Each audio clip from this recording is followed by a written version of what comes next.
फितरतें सब इंसानी थीं, फितरती ही था वो रब। खून ए खुद से सनी तलवारें थीं, खेले हुकूमत था सब।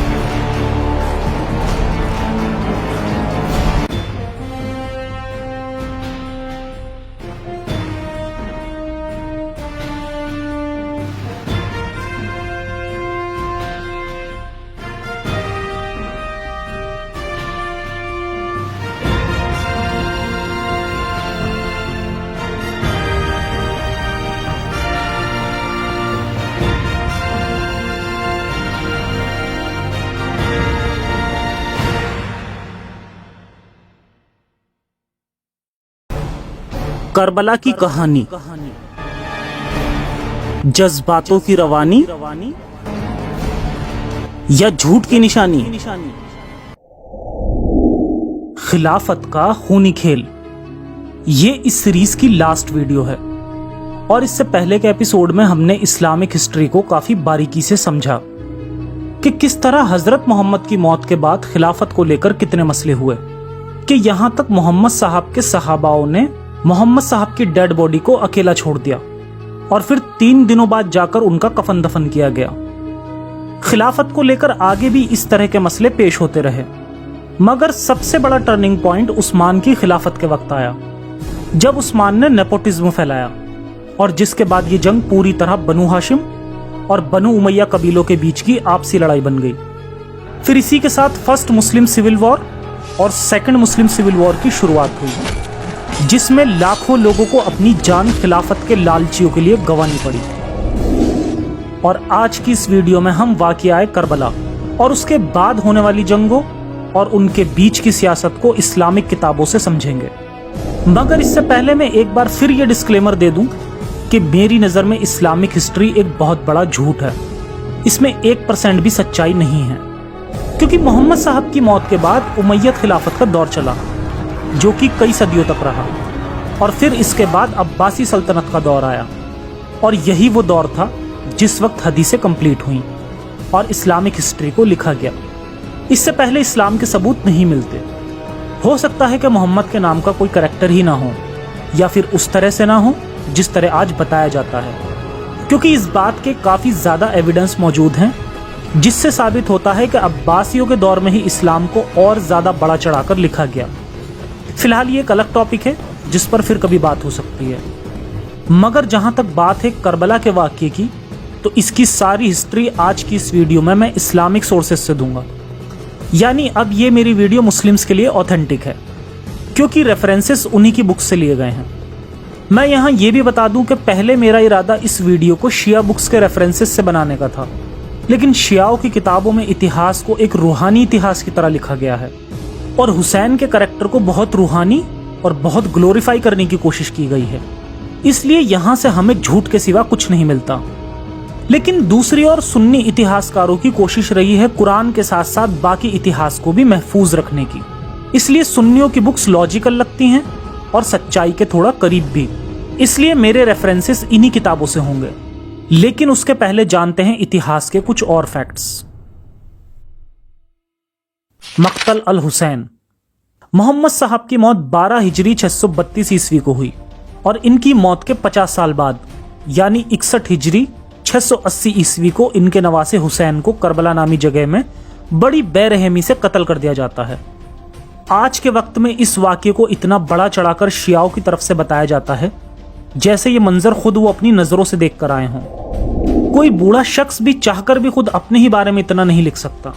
हालांकि कुछ बड़े इवेंट्स वो बता सकता है, मगर किस वक्त किससे एग्जैक्टली क्या कहा ये बता पाना बहुत मुश्किल है। मगर करबला में हुसैन के कत्ल को इतना डिटेल में बयान किया जाता है कि उसे बता पाना नामुमकिन है। अगर ये वाकया इतना ही इंपॉर्टेंट होता तो इसके सच्चे होने के एविडेंस बहुत पहले से मौजूद होने चाहिए थे। खुद अगर मुस्लिम्स की माने तो पहली सदी हिजरी तक किसी भी शख्स ने अपनी किताबों में इस वाकये को बयान नहीं किया। खुद मुस्लिम्स के अकॉर्डिंग पहली सदी हिजरी से ही इस्लामिक हिस्ट्री को रिकॉर्ड करना शुरू कर दिया गया था और उस वक्त तक कितने ही स्कॉलर्स इस वाक्य को बयान करना ही भूल जाते हैं।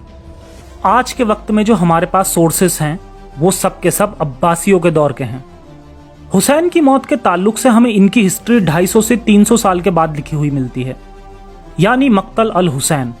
आमतौर पर मक्तल उन किताबों को कहते हैं जो किसी शख्स की मौत के वाक़ये को बयान करती हो। इसी लिहाज से मक्तल अल हुसैन वो किताबें होती हैं जिसमें वाक़या करबला की हिस्ट्री रिकॉर्ड की गई हो।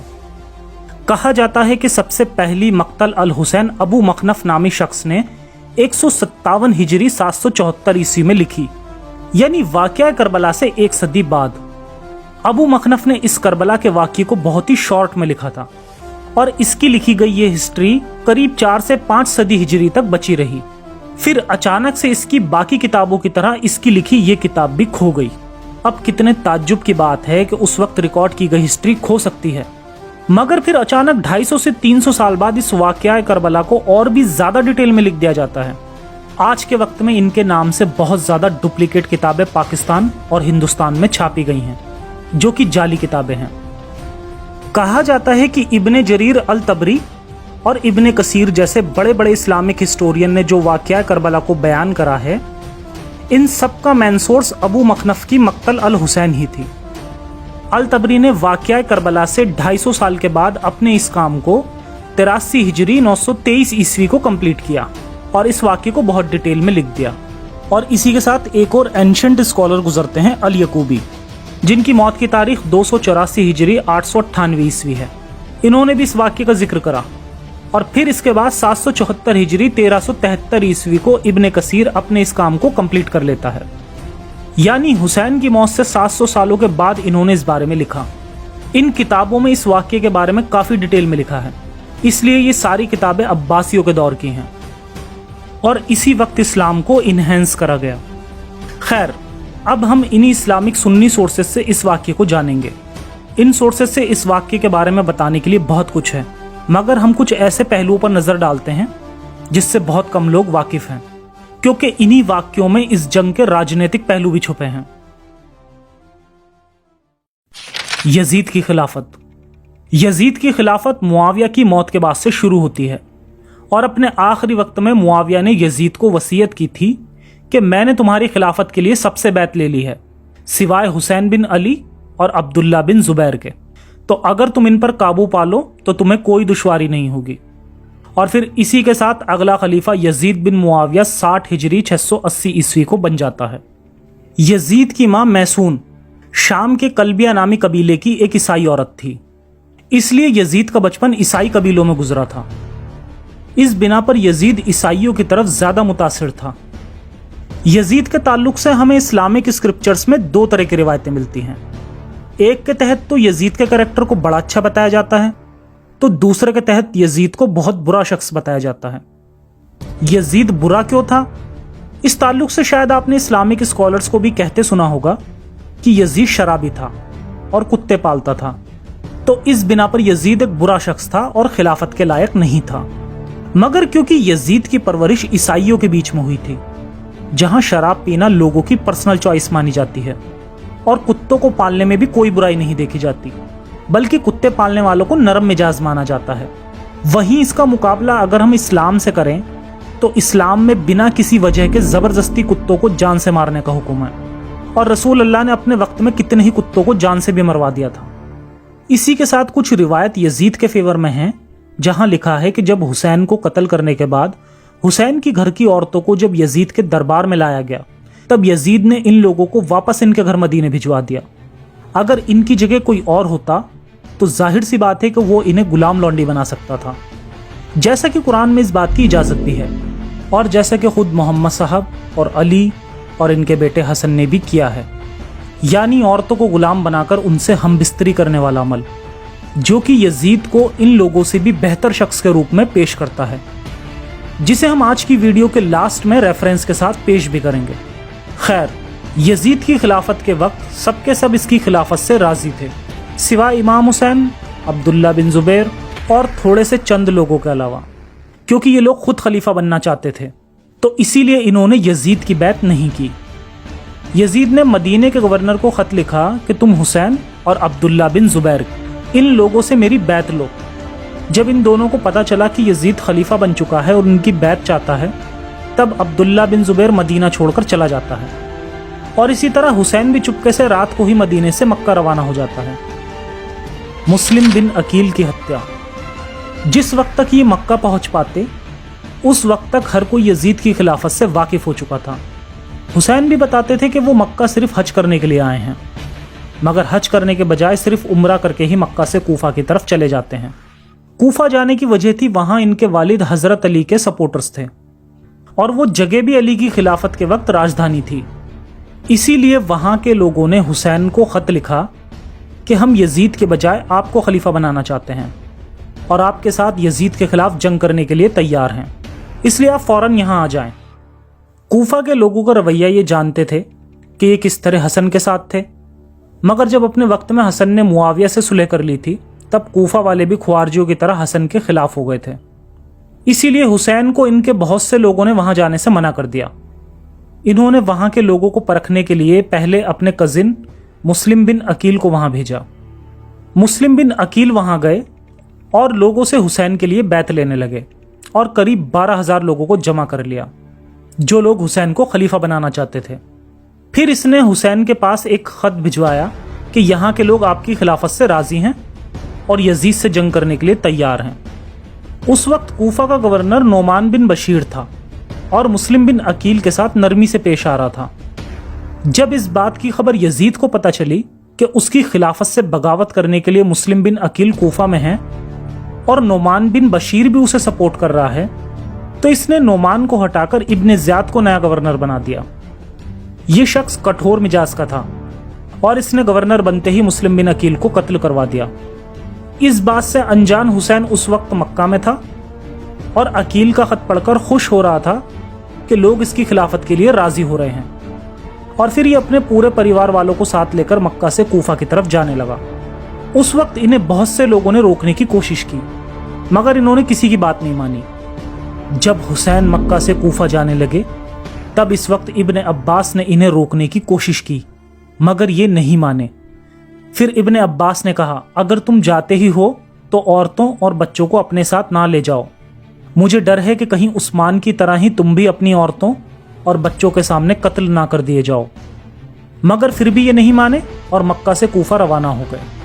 इस दलील से यहाँ साफ जाहिर होता है कि लोगों ने इन्हें रोकने की कोशिश की, मगर ये खिलाफत के लालच के लिए नहीं माने और कूफा की तरफ रवाना हो गए, क्योंकि मक्का और मदीना में भी कोई इनके साथ नहीं था। खैर, मुस्लिम्स बिन अकील का खत मिलते ही ये कूफा की तरफ चल दिए। ये कूफा पहुंचने ही वाले थे कि उन्हें खबर मिली कि मुस्लिम बिन अकील को कत्ल कर दिया गया है, मगर फिर भी इन्होंने अपना सफर जारी रखा। इस वक्त अगर कोई समझदार शख्स होता तो वो यहीं से वापस चला जाता, क्योंकि हुसैन अपने साथ अपने घर की औरतों और बच्चों, जिनकी तादाद करीब 18 थी, उन्हें साथ लेकर चल रहे थे। जब कूफे के गवर्नर इब्ने ज़ियाद को हुसैन के सफ़र की खबर मिली तो इसने एक फ़ौज उनकी तरफ भेजी ताकि वो इन्हें कूफा आने से रोक सकें। जब ये कूफा नहीं जा सके तब एक ऐसे मुकाम पर पहुंच गए जिसे करबला कहा जाता है।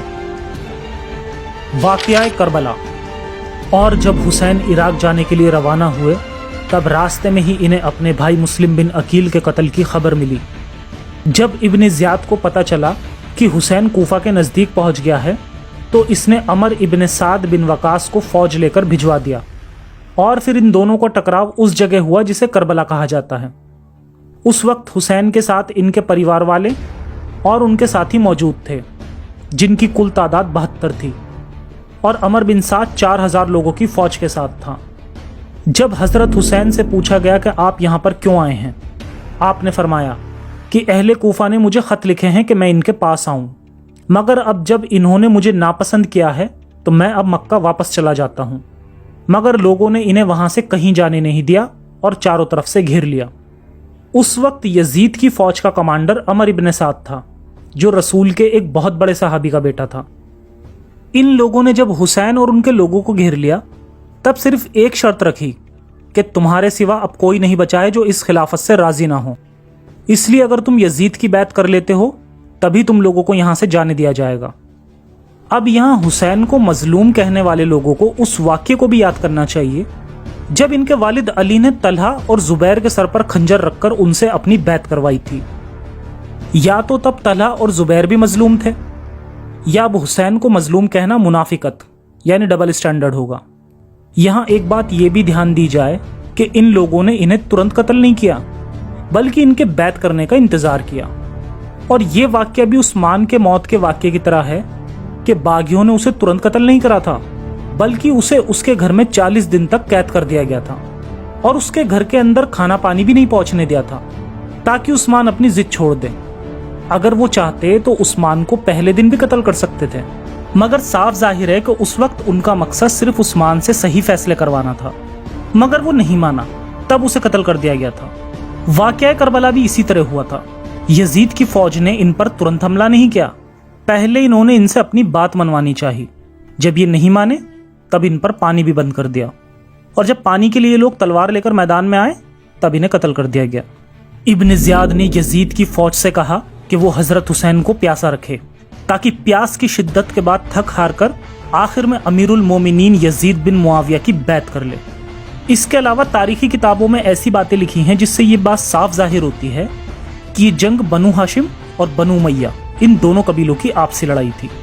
इब्न ज़ियाद ने कहा, इनको पानी से रोक दो, जैसा कि परहेजगार और मजलूम अमीरुल मोमिनीन तीसरे खलीफा हजरत उस्मान के साथ किया गया था। यही वाक्य दूसरी किताबों में कुछ यूं आया है, इनको नहर तक मत पहुंचने दो, एक बूंद पानी भी वो ना पी सकें, जो सलूक मजलूम उस्मान के साथ किया गया था। इन दलीलों से साफ जाहिर होता है कि यजीद की फौज कोई और नहीं बल्कि तीसरे खलीफा उस्मान के पैरोकार यानी सपोर्टर्स थे। और ये कोई ऐसी जंग नहीं थी जिसमें इस्लाम दांव पर हो, क्योंकि दोनों तरफ मुस्लिम्स ही थे। हुसैन ने 3 बातों की शर्तें रखी। कहा, जहां से मैं आया हूं वहीं वापस मुझे जाने दिया जाए, या फिर किसी इस्लामी मुल्क की सरहद पर भेज दिया जाए ताकि ये वहां जाकर जिहाद करें और फिर शहीद हो जाएं। या फिर हुसैन कहते हैं कि इन्हें अमीरुल मोमिनीन यजीद के पास ले जाया जाए ताकि ये यजीद के हाथों में अपना हाथ दे दें और फिर यजीद जो चाहे वो करे। इसमें इनकी भी खुशनसीबी है और उम्मत की भी बेहतरी है। तो इन 3 शर्तों के अकॉर्डिंग हुसैन ने कहा कि उन्हें किसी इस्लामिक मुल्क की सरहद पर भेज दिया जाए ताकि ये जिहाद करें। अब सब जानते हैं कि जब कोई शख्स जिहाद के नाम पर इस्लाम को फैलाने की कोशिश करता है तब सिवाय मासूमों की जान लेने के अलावा कोई काम अंजाम नहीं देता। दूसरी शर्त में हुसैन खुद कहते हैं कि इन्हें यजीद के पास भेज दिया जाए और वो अपनी मर्जी से जो चाहे फैसला करे, मगर बिना बैत के इन्हें कहीं नहीं जाने दिया गया। और आखिर में जब ये तलवार लेकर निकले तब इन्हें कत्ल कर दिया गया। इन्होंने इनकी फौज पर हमला करा और इनके बहुत से आदमियों को कत्ल कर दिया। फिर आखिर में एक तीर इनके पास आकर इनके सीने में लग गया। फिर ये घोड़े से गिर गए और इनके सर को नेज़े पर बुलंद करके इब्न ज़ियाद के पास भिजवा दिया। इस वक्त इनके खेमे को भी लूट लिया गया। फिर इन सबको बंदी बना लिया गया और करबला से कूफा ले जाया गया। जब बनु हाशिम की औरतों को हुसैन की शहादत की खबर मिली तो वो रोने लगीं। इस पर अमर इब्न साद ने कहा कि ये उस्मान की बीवी के रोने का बदला है। यहाँ पर खेमे में एक शख्स और थे जिनका नाम ज़ैनुल आबिदीन था। ये हुसैन के बेटे थे। उस वक्त ये बीमार थे, इसलिए मैदान में जंग करने के लिए नहीं आ पाए और आगे भी इन्हें कत्ल नहीं किया गया। यानी उस वक्त सिर्फ वही लोग शहीद हुए जो मैदान में जंग के लिए आए थे। तो यहाँ भी हमें यजीद की फौज का युद्ध के नियमों को फॉलो करने का अच्छा एग्जाम्पल मिलता है। करबला की जंग के बाद फिर इन सबको बंदी बना लिया गया और करबला से कूफा ले जाया गया और फिर कूफा से दमिश्क में यजीद के महल में ले जाया गया। आइए अब देखते हैं इस ताल्लुक से इस्लामिक हिस्ट्री में क्या लिखा है। जब यजीद के पास हुसैन का सर लाया गया तब कहा गया कि ए अमीरुल मोमिनीन, खुदा के फजल से हमें फतह मिली। हुसैन बिन अली हमारे मुकाबले में 18 लोग अपने अहले बैत यानी परिवार वालों में से और करीब 60 लोग अपने साथियों में से लेकर आए थे। हम लोग इनके पास गए और इनसे कहा कि या तो इताअत इख्तियार करें या फिर कत्ल पर आमादा हो जाएं, मगर इन्होंने इताअत करने से इनकार कर दिया और जंग करने को बेहतर ख्याल किया।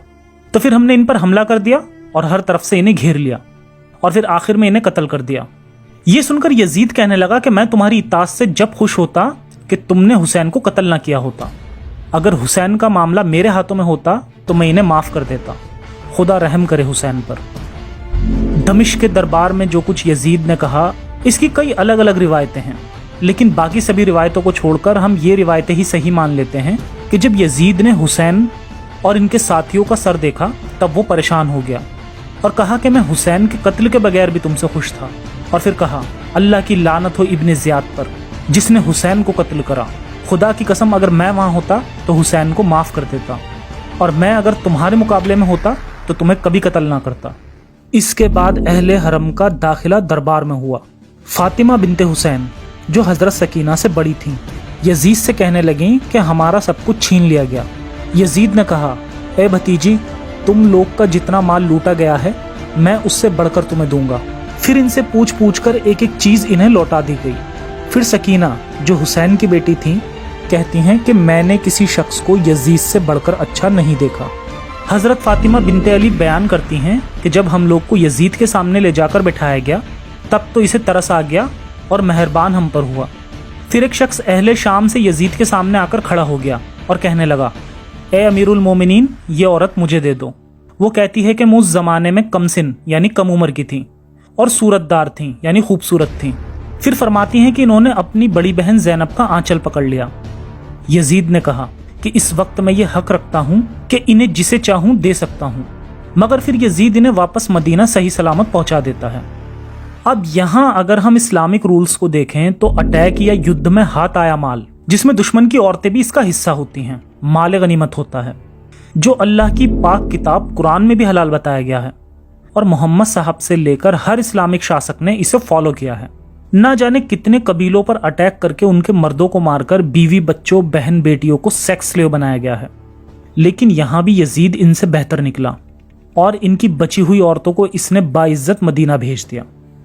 कोई भी शिया स्कॉलर इस बात से मुकर नहीं सकता, लेकिन हाँ, चादर छीनने का रोना जरूर रोते दिख जाएंगे।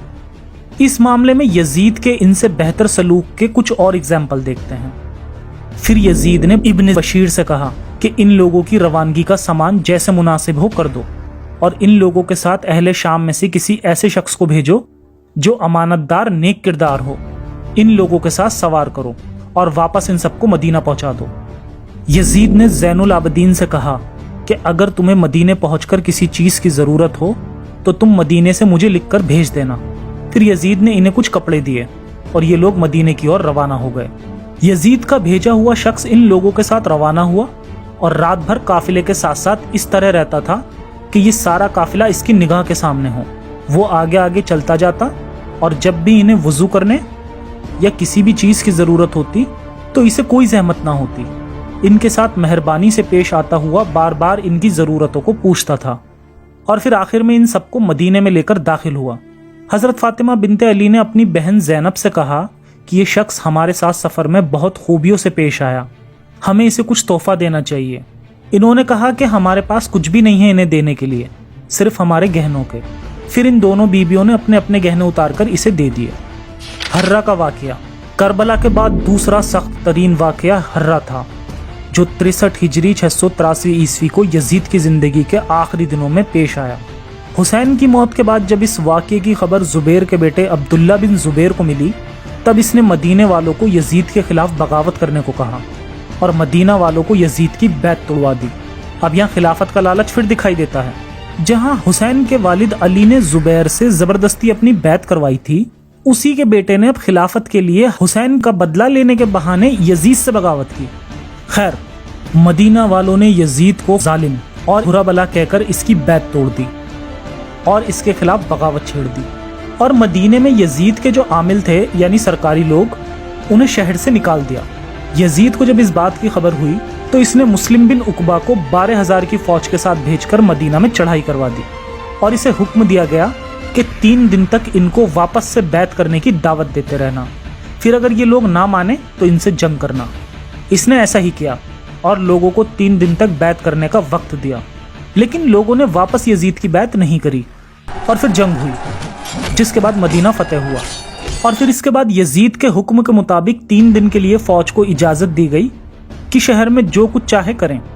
इन 3 दिनों के अंदर शहर भर में हर तरफ लूटमार की गई, शहर के बाशिंदों का कत्लेआम किया गया, जिसके बाद 10,000 लोग कत्ल हुए और घरों के अंदर घुसकर तमाम औरतों की इज्जत लूटी गई, जिस वाकये के बाद 1,000 औरतें हामिला यानी प्रेग्नेंट हो गईं। अहले मदीना से कहा गया कि अमीरुल मोमिनीन यजीद का यह ख्याल है कि तुम्हारा खून बहाना मुझे गवारा नहीं, इसलिए 3 दिन तक मैं इंतजार करूंगा कि अगर तुम लोग बाज आ जाओ और हक की तरफ रुजू कर लो तो फिर हम तुम्हारी सिफारिश कबूल कर लेंगे और यहां से वापस चले जाएंगे। फिर 3 दिन के बाद मुस्लिम बिन उकबा ने कहा कि बताओ तुम्हें क्या मंजूर है, मिलाप करते हो या लड़ना चाहते हो? मदीना वालों ने कहा हम लड़ेंगे। फिर इनके साथ वही हुआ जो रसूल अल्लाह के टाइम से होता आया है। मदीना में लूट मार और कत्लेआम किया गया और मदीने की 1000 औरतों को हामिला किया गया और करीब 10,000 लोगों का कत्ल हो गया। यानी ये कहना भी गलत है कि करबला के बाद हुसैन ने दीन इस्लाम बचा लिया था, क्योंकि उनकी मौत के बाद मक्का और मदीना में इसी तरह कत्लेआम किया गया और फिर इन्हीं फौजों ने आगे चलकर काबे को भी जला दिया था, वो भी हुसैन के मरने के तुरंत बाद ही। फिर मदीने में कत्लेआम करने के बाद इन्होंने मक्का की तरफ रुख किया, क्योंकि इधर भी लोगों ने अब्दुल्ला बिन जुबैर को खलीफा मान लिया था, इसलिए इन्होंने मक्का वालों से भी जंग की और मक्का वालों को भी हरा दिया। और फिर इन्होंने काबे पर आग के पत्थर बरसाए, जिसके बाद काबे को आग लग गई। इस तरह के हमले काबे पर 50 बार किए गए और हर बार मुस्लिम हुक्मरानों ने ही हुकूमत के चक्कर में ऐसे काम अंजाम दिए। खैर, यजीद ने ये दोनों जंगें फतेह कर ली थीं और फिर उसके कुछ समय बाद यजीद अपनी जाती बीमारी की वजह से 64 हिजरी 683 ईस्वी को मर जाता है। मुख्तार का वाकया। यजीद के मरने के बाद काफी वक्त तक कोई खलीफा नहीं बना और इसी वक्त हुसैन की मौत का बदला लेने के लिए मुख्तार सख्फी नामी शख्स ने हजारों लोगों की फौज तैयार की और वाकया करबला के मौके पर जितने भी लोग हुसैन के खिलाफ थे उन्हें चुन चुनकर जान से मारने लगा। मुख्तार लोगों को मारने के बाद इनका कटा हुआ सर ज़ैनुल आबिदीन के पास भिजवाता था और ज़ैनुल आबिदीन मुख्तार के लिए दुआ करते थे।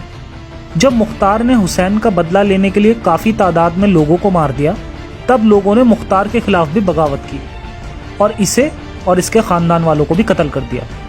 यानी जो शख्स बदला लेने के लिए खूनो गारत कर रहा है, उसको भी बदले के तहत कत्ल कर दिया गया।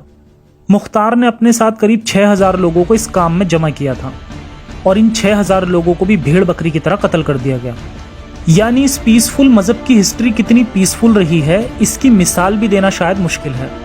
मुख्तार के ताल्लुक से एक बात और मशहूर है कि उसने ही सबसे पहले हुसैन की मज़ार को तामीर किया था, मगर जब बनु अब्बास की खिलाफत आई तब अब्बासियों का एक खलीफा जिसका नाम अल मुतवक्किल था, उसने हुसैन की मज़ार को तुड़वा दिया और यहाँ पर खेती बाड़ी करवाई। खुद मुस्लिम्स होकर भी इनके बीच कितनी नफरत थी, इसकी मिसाल इस बात से मिलती है कि जब अब्बासियों का दौर आया तब इन्होंने बनु उमैया के सिर्फ 2 खलीफाओं को छोड़कर बाकी सब खलीफाओं के जिस्मों को कब्रों से निकाल कर इन्हें जला दिया था। अजब मजाक हुआ इस्लाम की तकदीर के साथ, कटा हुसैन का सर नाराए तकबीर के साथ। अल्लामा इकबाल का ये शेर बहुत कुछ कह जाता है। इस्लामिक इतिहास को देखकर पता चलता है कि इस्लाम का इतिहास कोई रूहानी नहीं, बल्कि सत्ता के लालच में डूबे इस्लामिक खलीफाओं के आपसी राजनीतिक लड़ाइयों का इतिहास है। खुद ये लोग भी अपने मजहब को इतना सीरियसली फॉलो नहीं करते थे, मगर आजकल के मॉडर्न जमाने में भी बचपन से ही लोगों का माइंड वॉश करके उन्हें मजहबी बना दिया जाता है। शिया बच्चों के दिमाग में बचपन से अहले बैत की मोहब्बत बैठा दी जाती है। हर साल मुहर्रम के 3 महीने उनकी जिंदगी के गमगीन 3 महीने बीतते हैं, जिसमें वो लाइफ में कुछ भी सेलिब्रेट नहीं कर पाते और पूरे 3 महीने उन लोगों की याद में रो पीट कर बिताते हैं जो कभी सत्ता के लालच में आपस में ही लड़ भिड़ कर मर गए थे। उनके लिए रोया जाता है जिन्होंने दूसरे मजहबों पर अटैक करके उनके मर्दों को कत्ल किया था, उनकी बीवियों बच्चों को गुलाम बनाया था और उनकी औरतों के साथ रेप भी किया था। शिया लोग भले ही सुन्नी लोगों की हदीसें ना मानते हों और इन सब बातों को गलत बताएं, लेकिन कुरान का क्या? कुरान तो हर मुसलमान मानता है और ये गुलाम बनाने की बुराई कुरान से भी पता चलती है। और जहां तक बात वाकया करबला की है, तो पहले से इतना सीरियसली नहीं लिया जाता था। खुद अरब मुल्कों में भी इस वाकया के बारे में कोई तवज्जो नहीं दी जाती, सिर्फ इंडिया और पाक के शियाओं की बनाई गई एक स्टोरी, और इनकी देखा देखी अब सुन्नी मुस्लिम भी इसे सीरियसली लेने लगे। जब भी इस वाकये को मैंने किसी भी मजलिस वाले मौलाना को कहते सुना तो यही सुना कि इस वक्त इस्लाम खतरे में था, मगर हुसैन ने इसे अपनी कुर्बानी देकर बचा लिया। मगर जब आप इनकी मुकद्दस किताबों को पढ़ते हैं तो पता चलता है कि ये सभी जंगें खिलाफत के लालच में लड़ी गईं, ना कि इस्लाम को बचाने के लिए। इतना ही नहीं, उसके कुछ ही सालों बाद मक्का, मदीना और काबे पर हमले किए गए थे और हुसैन की मज़ार को भी कितनी ही बार खुद मुस्लिम हुक्मरानों ने ही तुड़वा दिया था। ये कबीलों की जंगें यूं ही चलती रहीं और मजहब के नाम पर खून भी यूं ही बहता रहा। और आज हमसे कहा जाता है कि इस्लाम तो अमन और चैन का मजहब है। तो ये था इस सीरीज खिलाफत का खूनी खेल का लास्ट एपिसोड। इस सीरीज के सभी एपिसोड में हमने मोहम्मद साहब की मौत के बाद से लेकर करबला اور اس کے بعد کے اتہاس کو اسلامک کتابوں سے سمجھا۔ اب آگے اس سیریز پر میں Q&A ویڈیو لاؤں گا جس میں اس خلافت اتہاس سے ریلیٹڈ آپ کے سوال لیے جائیں گے۔ جیسے کافی لوگوں نے پہلی ویڈیو میں یہ کمنٹ کرا تھا کہ رسول تو امی یعنی ان پڑھ تھے، تو مرتے وقت وصیت کیسے لکھ سکتے تھے؟ حالانکہ رسول امی تھے یا نہیں، اس بات کو میں پہلے ہی اپنی ایک ویڈیو کے تھرو ایکسپوز کر چکا ہوں۔ آپ لوگ اپنے سوال #خلافت کی ورڈ کے ساتھ کسی بھی خلافت ویڈیو کے کمنٹ سیکشن میں اپنے سوال پوچھیں، اور اگر ویڈیو لائق سوال ہوئے تو بہت جلدی اس پر Q&A ویڈیو لے کر ملیں گے۔ تب تک کے لیے سرکشت رہیں اور اپنا اور اپنوں کا خیال رکھیں، پاکھنڈ اور کٹرتا سے بچیں اور آزاد خیال بنیں۔ جے ہند، سائنس حافظ۔